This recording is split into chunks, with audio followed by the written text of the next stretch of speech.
Welcome to நான் உங்கள் சந்தியா. நாங்கள் இப்போல்லாம் பட்டு விளையாட போகிறோம். என் ஃப்ரெண்டெல்லாம் வந்திருக்காங்க. நாம் இங்கே வந்து பட்டு விளையாட போகிறோம். நீங்கள் விளையாண்டுருக்கீங்களா பட்டு? வாங்க வீடியோக்குள்ளே போகலாம்.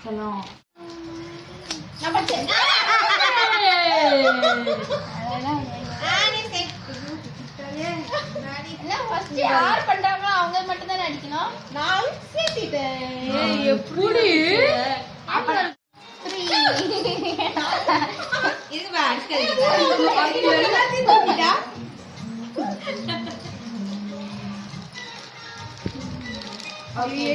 எதுன்னு தெரியல, இங்கிலீஷ்ல போட்டுக்கிறாள.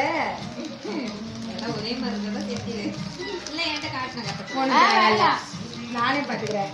எழுத்த வச்சாலும் நான் சேர்த்திடுவேன். இன்னும் கொஞ்சம் எழுத்து பெருசா எழுத வேண்டியதானே? ஐயா எல்லாம் மாத்தி மாத்தி வந்துட்டே. பரவாயில்ல. நீங்க இந்த மாதிரி விளையாண்ட அனுபவம் இருக்கா? கமெண்ட் பண்ணுங்க. ஓகேவா? Okay friends, by.